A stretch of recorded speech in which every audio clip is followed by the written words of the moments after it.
Bom dia a todos. Jesus nos abençoe e nos permita termos uma manhã de bastante reflexão. O tema de Semana Santa poderia estar fora de época, porque faz exatamente um mês, dia 24 de março, que o Brasil, o mundo passou por esse período que nas religiões cristãs são conhecidos como Semana Santa. Mas se nós formos analisar com bastante carinho, o que seria Semana Santa? Em primeiro lugar, a palavra santa está ligada à religião católica, mas interessa muito a nós espíritas, porque ela é o final da programação de Jesus Cristo no nosso mundo. Nosso mestre fez uma programação divina que para nós na Terra iria começar com a anunciação do anjo Espírito Gabriel para Maria, dizendo que chegaria Jesus. E que para a maioria das pessoas termina na sua crucificação, que não é verdade. A programação de Jesus termina na imortalidade, na hora que ele aparece vivo depois da morte. Uma programação que foi feita com tanta antecipação para nós que temos uma vida temporal bem marcada, que centenas de anos antes Isaías conta com detalhes, o profeta, como seria a vinda de Jesus, desde o nascimento de uma virgem até a crucificação entre dois bandidos e o enterro junto de ricos, que foi o José de Arimateia que ofereceu túmulo para ele. Então veja que programação. No entanto, essa programação de luz, que começa naquela manjedoura abençoada, com os espíritos iluminados cantando Hosana a Deus nas alturas, abençoada pela caminhada de Jesus, curando e pregando o reino de Deus, ele tem os seus últimos dias como os dias mais trevosos que o mundo já conheceu. Porque foi quando os espíritos inferiores que lideram e tentam dominar o nosso mundo, que não lhes pertencem, armaram todas as ciladas possíveis para culminar com a crucificação de Jesus. A Quinta-feira Santa, eu vou usar o termo que é conhecido, assim que é chamado tecnicamente, Quinta-feira Santa. Quinta-feira Santa foi uma das noites mais esplêndidas de ensinamento que Jesus oferece à humanidade. Ele se reúne com seus apóstolos, 12 apóstolos, para fazer a ceia que ficou conhecido como a última ceia. Naquele instante, os apóstolos de Jesus estavam envolvidos por espíritos da mais baixa categoria espiritual, a ponto de Jesus falar: um de vós é o diabo, e falar para Simão Pedro: Simão, Simão, Satanás está a te enjoeirar como trigo. Veja bem, na véspera do testemunho dele, na véspera do cântico da imortalidade, da explosão de luz, eu acho que está alto mesmo, né?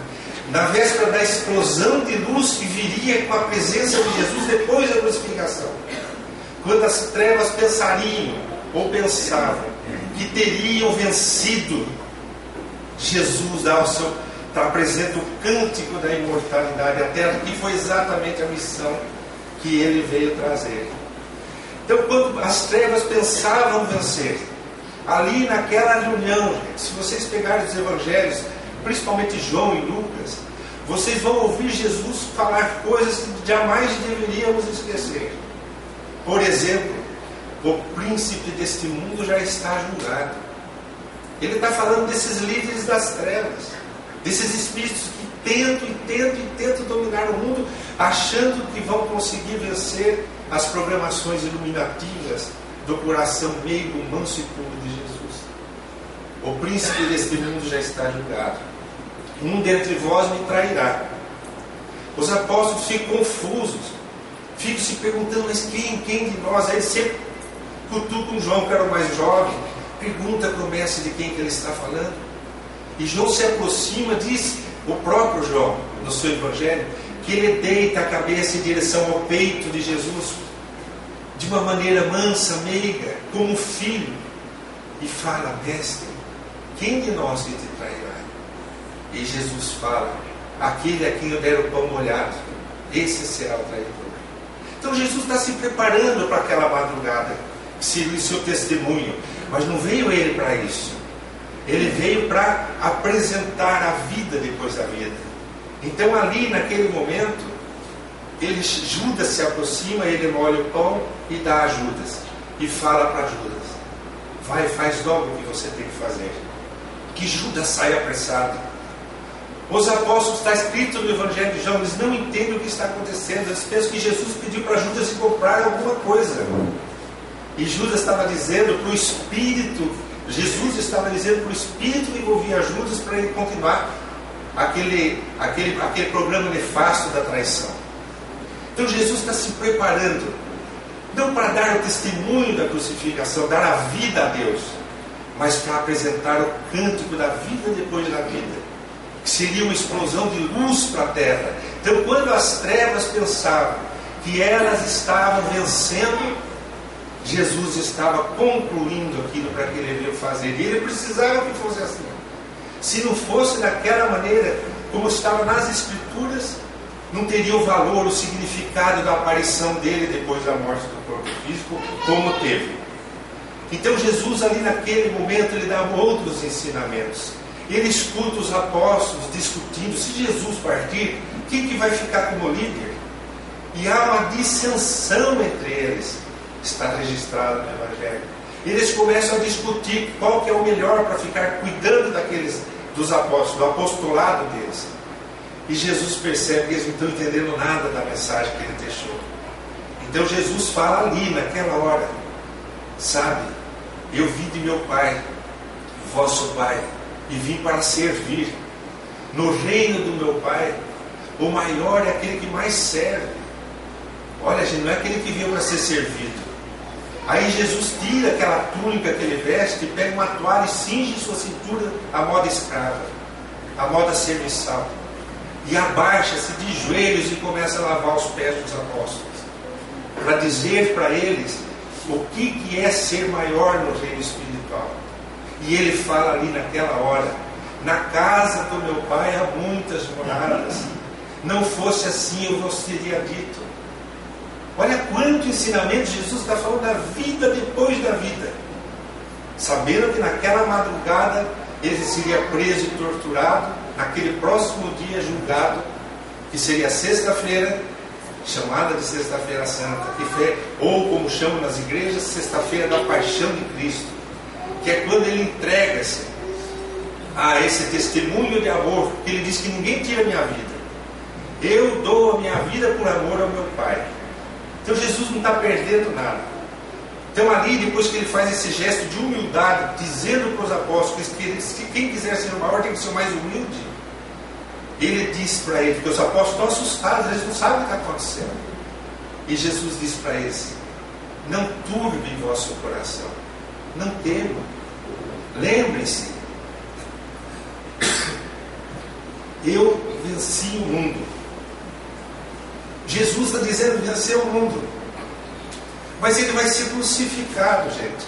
Como que nós vamos entender esse ensinamento, essa orientação de Jesus, se não com a compreensão de que ele veio exatamente para isso? Porque se ele não passa por essa dificuldade que ele passou, pelo envolvimento das trevas, por que eu escolhi esse tema? Pense bem, nós estamos no momento em que as trevas estão agitadas, os espíritos malignos estão agitados, tramando para levar Jesus para a crucificação. Porque todos esses meses agora passados eu tenho escutado as pessoas sem esperança dizer que momentos difíceis que nós estamos vivendo no mundo, que momentos escuros que nós estamos vivendo no mundo, gente. Sabe, é tanto terrorismo, é tanta guerra suja, é tanta corrupção, como se não houvesse alguém coordenando esse processo. Como se nós estivéssemos numa nave à deriva. Como se o nosso mundo não estivesse sendo governado pela luz do mundo, que é Jesus. Então, naquele instante onde as trevas se agitaram o máximo que elas puderam, achando que estavam vencendo, Jesus dizia: eu venci o mundo, e não turbe o vosso coração. E fala das muitas moradas na casa do Pai. Para onde eu vou, vocês também irão. Falando da vida depois da morte. O cântico da imortalidade, a explosão da luz da vida eterna. Jesus tinha que passar por aqui. Então, os 4 últimos dias da sua programação de luz, ele tinha que estar assistindo à convulsão das trevas. Ali, naquela noite, ele fala: eu vou para o meu Pai, mas vou enviar-vos outro Consolador para ficar convosco para o resto dos dias. Então ele está lançando uma outra programação. Ele está concluindo a programação dele e apresentando uma outra programação, que é a que nós vivemos hoje. A era do Consolador prometido por Jesus, tudo ali naquela noite. João que descreve, é o capítulo mais comprido de João, onde ele fala da última ceia de Jesus, de tantos ensinamentos que Jesus apresenta naquela hora. Então, se nós vivemos a era do Consolador, significa o quê? A era do Consolador é a era da preparação para a transformação do nosso mundo de expiação e provas em mundo de regeneração. As trevas podem fazer o que quiser, elas não vão conseguir impedir isso. Elas podem retardar nossos passos, derrubar alguns. Mas Jesus disse: das minhas ovelhas nenhuma vai se perder. Então hoje o que ocorre na terra foi pior naquela época de Jesus. Eles envolveram Jesus no seu apostolado, dominaram 2 dos seus apóstolos. Um pela subjugação, que foi Judas, cuja vontade foi dominada. E Simão Pedro. Jesus olha para Pedro e fala que está indo, ele diz: mestre, eu irei contigo aonde o Senhor for, seja a prisão ou seja a morte. Olha a pretensão de Pedro, ele se sentia com muita força espiritual para acompanhar Jesus. Jesus fala que Satanás o está peneirando como trigo, e fala uma coisa muito interessante. Por que Jesus não afasta aquele espírito? Ele fala: Simão, orei a meu Pai e pedi a Ele que suas forças não desfalecessem. Então ele não afasta aquele espírito, ele deixa Pedro passar por aquela prova da fascinação espiritual, do domínio, da impressão, da vaidade, da impressão de que tem força espiritual para acompanhar Jesus onde ele iria, a crucificação. Então, e Pedro faz isso no final de sua vida, mas naquela hora ele estava dominado pelo Espírito. Jesus não afasta esse Espírito e diz assim: orei para meu Pai para que suas forças não desfaleçam, para que depois que tu te converteres, você cuide das minhas ovelhas. Quer dizer, olha, Pedro estava dominado por um espírito que Jesus chama de Satanás, que significa um líder das trevas, e está dizendo que é ele que vai cuidar das suas ovelhas. Então você veja como que Jesus olha além do tempo, olha além dos momentos, olha além da força das trevas. Jesus olha para a luz que cada um carrega no seu coração. Marcelo, agora na prece, ele fala: a misericórdia de Deus olha com tanta piedade para cada um de nós, compreendendo as nossas imperfeições, mas olhando para a nossa luz, porque nós somos centelhas de luz. Cada um de nós somos centelhas de luz.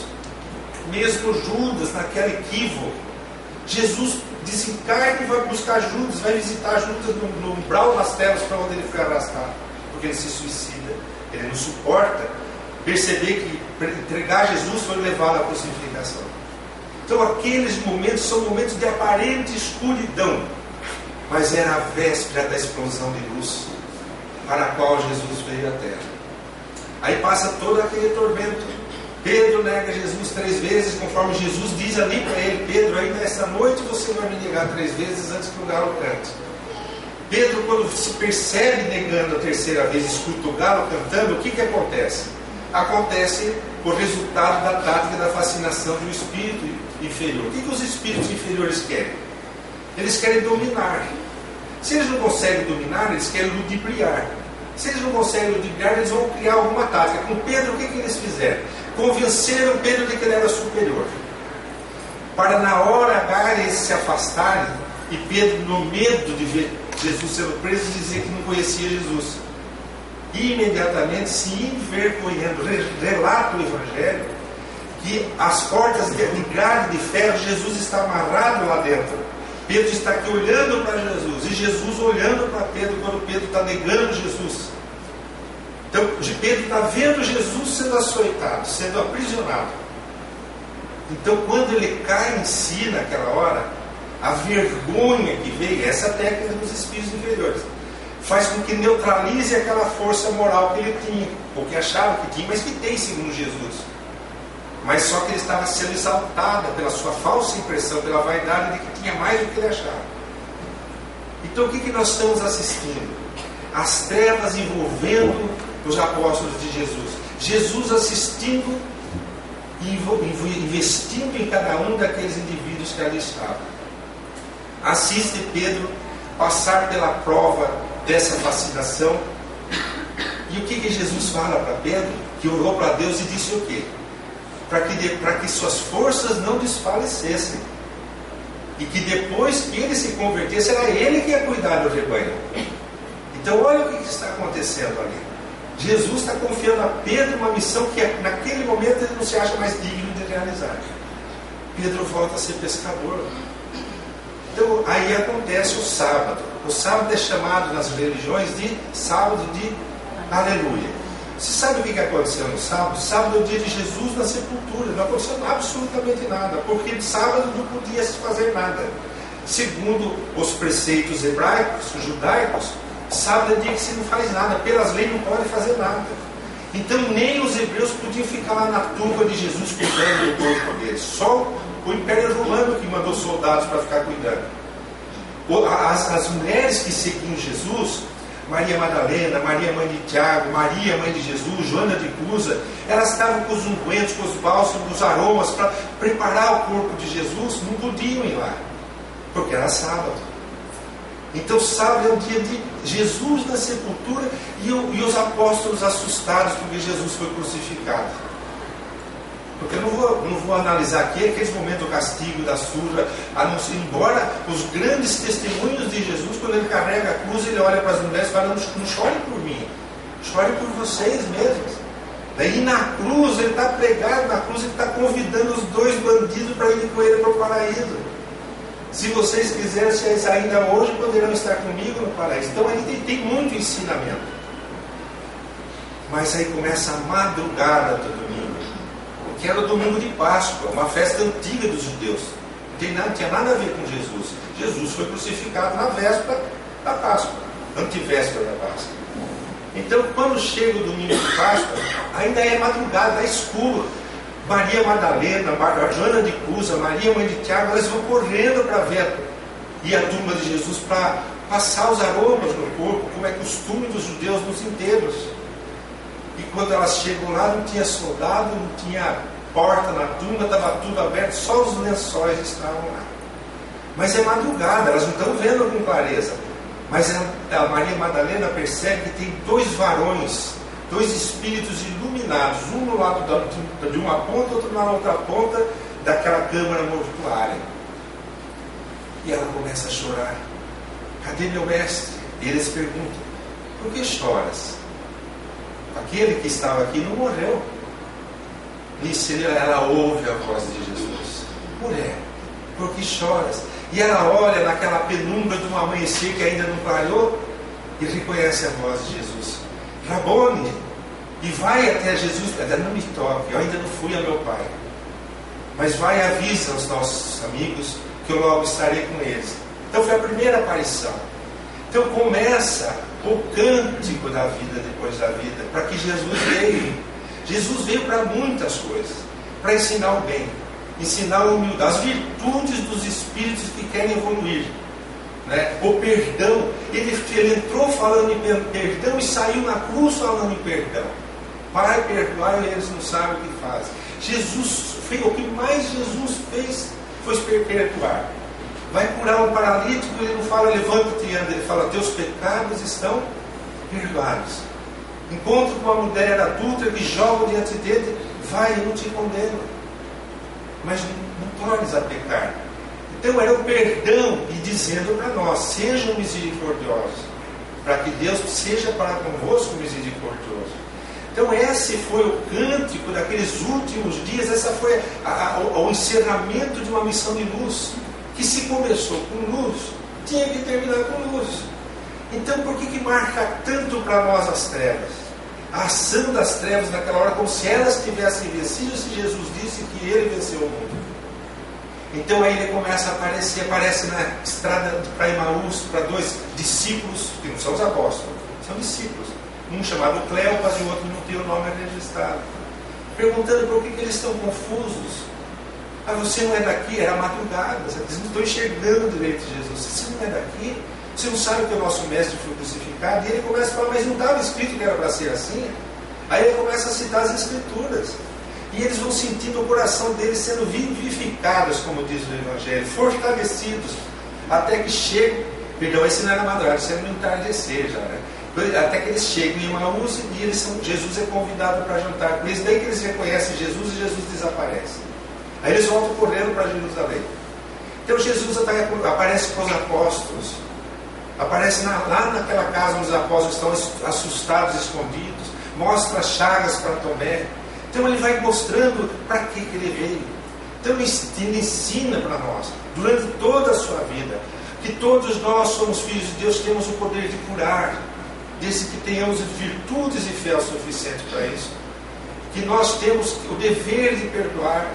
Então ele dá nossa aula de que quem vive no reino de Deus é diferente um pouco de quem vive aqui na terra, porque não entendeu as virtudes desses espíritos superiores, essa compaixão imensa, essa piedade imensa. Mas o mais bonito então acontece quando Pedro, no meio das suas angústias, ele chama André, seus amigos, e fala, vamos pescar.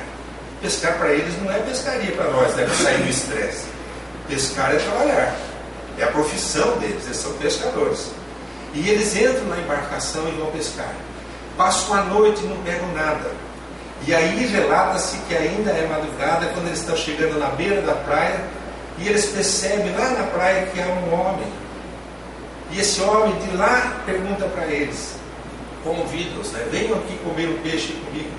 Senhor, nós não pegamos peixe nenhum. Ele fala, jogue as redes do lado direito do mar. E nisso João reconhece Jesus e fala, Pedro, é Jesus que está ali. E ele sente a presença de Jesus. E eles jogam a rede. A rede vem com mais de 130 peixes, diz João 132, de grande tamanho. E não se arrebentam, porque normalmente esse tipo de rede arrebentaria. E eles, na hora que eles vão em direção à praia, Pedro não aguenta. Ele bota a roupa, porque ele estava sem camisa, como um pescador, bota as suas camisas daquela época, se joga no mar e vai nadando até a praia, ansioso para abraçar e pedir perdão a Jesus pelo que ele fez. Quando ele chega diante de Jesus, nós temos uma pessoa angustiada, em conflito psicológico, que tinha caído moralmente diante da luz do mundo, que sabia que ele ia passar por aquilo e que não iria suportar. O que Pedro fala? Nada. Jesus fala, Pedro, tu me amas? Mestre, é claro que eu te amo. Porque ele estava envergonhado, mas nunca deixou de amar Jesus. É claro que eu te amo, mestre. Então apacente as minhas ovelhas, cuide do meu rebanho. Pedro chora. Jesus pergunta de novo, Pedro, tu verdadeiramente me amas mais que a esses outros que estão aí no barco?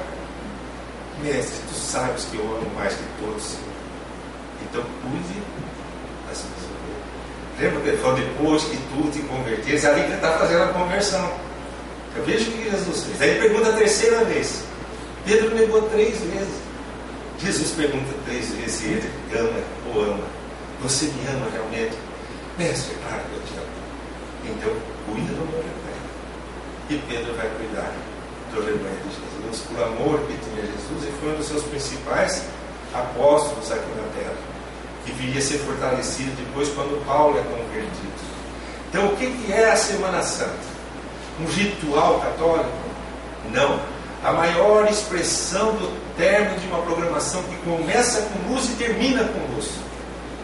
Mas e as trevas ali? Elas fizeram o que elas podiam, mas não impediram que a luz iluminasse o nosso mundo. Então o que está acontecendo hoje? Nós estamos vivendo como se estivéssemos em trevas. Vivemos confusos como se estivéssemos em trevas. Desesperançosos como se o mal estivesse dominando, como acontecia ali na última cena lá de Jesus.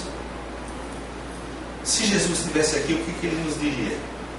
Não turbe vossos corações. Lembre, eu venci o mundo. Mas agora é a era do Consolador, é outra programação. Foi Ele mesmo que falou: pedi a meu Pai para enviar outro Consolador. Aí tem um texto, já tem 2 páginas que vocês têm que ler o que ele fala do Consolador. O Espírito de verdade, que fará vocês recordar essas coisas, que o ensino e ensinará outras que vocês não saberiam hoje suportar. Está tudo ali naquele momento, naquela noite. Então, se nós vivemos uma era de programação de luz, por que as trevas nos dão a impressão de dominar? Por que dá a impressão que a corrupção está vencendo, os terroristas estão dominando o mundo? Por que nós temos essa impressão? Porque nós somos que nem os apóstolos, assustados, muito vinculados à matéria. Mas a luz não vai deixar de vencer. Então, para encerrar esse raciocínio, eu me lembrei ontem à noite de uma história que eu vi numa palestra contada por uma pessoa de Curitiba, há muitos anos atrás, que ele dizia que tinha um professor francês que ganhava aquilo para viver a sua vidinha com muita dificuldade. Mas o sonho dele era ir ao Getsemane, onde Jesus tinha o Parque das Oliveiras, onde Jesus orava e via o sol nascer. O sonho dele era olhar para o sol que nasceria, como Jesus teria visto aquele sol nascer. Foi guardando suas economias até o dia que chegou a condição de poder viajar. Foi para Jerusalém, se hospedou num hotel de qualidade pequena, contratou um guia, um menino, um jovenzinho, e pediu a ele que o levasse ali para uma meia-noite, lá no Parque das Oliveiras, porque ele queria ficar guardando o amanhecer do sol, para poder sentir o que Jesus sentia. Lógico que não como Jesus sentia, mas ter a sensação de estar vivendo algo que Jesus viveu. E foi muito emocionado. Chegou lá e ficou lá aguardando. Só que ele esqueceu uma coisa, de levar o relógio. Então o tempo não passava para ele, estava sempre escuro. Estava sempre escuro. Aí ele acordava um menininho. Falta muito para amanhecer. Aí o menino olhava no relógio. Faltam umas 2 horas. Vamos descansar, né? Falava com o professor. Dali 20 minutos ele acordava o menininho de novo. Falta muito para amanhecer. Ele não sabia quanto tempo tinha passado. Ele estava ansioso para ver o sol nascer no mesmo lugar que Jesus assistia, a alvorada. E naquela ansiedade, chega uma hora que não amanhece nunca, ele chama o menino de novo. Falta muito para o sol nascer. Ele fala: olha, professor, ninguém vai impedir que o sol nasça. Olha a resposta. Ninguém vai impedir que o sol nasça. E o sol nasceu. É assim a alvorada cristã. Ninguém vai impedir que o mundo se transforme num mundo de regeneração. Por mais que pareça para a gente ansioso, está sempre escuro. Então esse raciocínio, eu acho interessante deixar para cada um de nós. Essa escuridão aparente do mundo não vai impedir o nascer da nova era. Não vai impedir o nascer da era da regeneração. Está acontecendo uma porção de coisa espiritual no mundo. Alguns espíritos, através de médios, estão contando, descrevendo, como o Manuel Filomeno de Miranda, nas suas obras, ele já escreve toda uma coleção chamada Transição Planetária, onde ele conta que os espíritos de Alcíone estão vindo à Terra, já mais de 1 milhão, já estão reencarnados, para daqui a alguns anos estarem administrando o nosso planeta no lugar de nós que não conseguimos administrar com honestidade e retidão. Porque eles não têm as nossas paixões. Eles vêm fazer uma caridade para o nosso mundo a pedido do Cristo. Então já está se dando espíritos extremamente negativos, já não reencarnam aqui na Terra. Embora ainda influenciem o nosso planeta no lado espiritual, mas chegará uma hora que eles serão enviados para outro lugar. Eles não terão mais o direito. É assim que diz Allan Kardec no livro A Gênese. Então está se preparando essa nova era de luz. A era do Consolador prometido se culminando no mundo de regeneração, que só existirá quando formado por almas regeneradas. Então, se nós quisermos fazer parte do mundo de regeneração, nós temos que nos transformar em almas regeneradas. Nós temos que nos transformar. O mundo vai se transformando, a coletividade vai se transformando, mas a transformação é individual. Cada um de nós temos que fazer a nossa força. Então nós temos que prezar as virtudes E a dinâmica da vida espiritual, a oração. Tem gente que não ora. Tem gente que acha que orar é algo dos antiquados, dos antigos. A oração é uma espiritualização da criatura, nos dizem os espíritos superiores através da Kardec.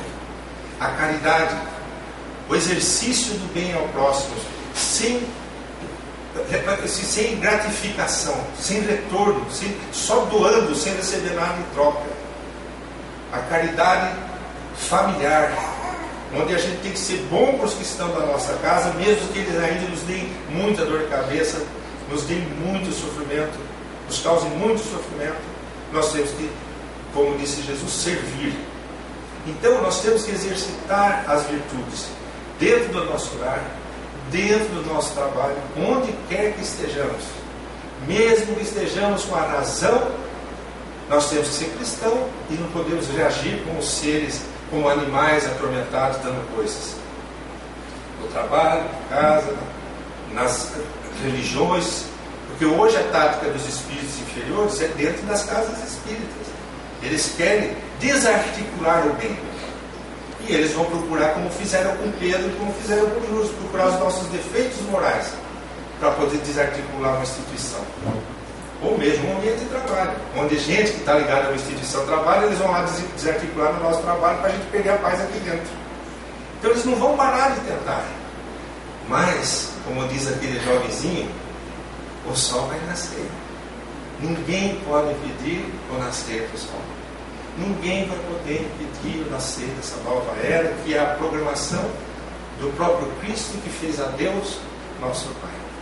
Por isso eu quis apresentar essa reflexão sobre a Semana Santa, que é de muito interesse para nós, para poder tirarmos da nossa mente aquela escuridão da última ceia da crucificação e a ficarmos com a luz da ressurreição, que é como é chamado. A luz da materialização do Cristo para o mundo, não vou dizer gritar, porque Cristo não grita, eu vou dizer exclamar ao mundo: a vida continua. E nós vivemos a era da mediunidade, da comunicação com os espíritos, desse encontro com a vida depois da vida. Então que Deus nos abençoe e que esses raciocínios possam nos ajudar a alimentar nossos hábitos do dia a dia, em relação ao nosso comportamento em relação ao semelhante, e estimular-nos aos anseios superiores. Lembrando que os espíritos, quando vão se elevando, eles têm mais desejos e coisas boas, anseios superiores. Tá? Que Deus os abençoe. Obrigado, Marcelo. Obrigado a todos vocês. Obrigado pela oportunidade, Senhor, mais uma vez.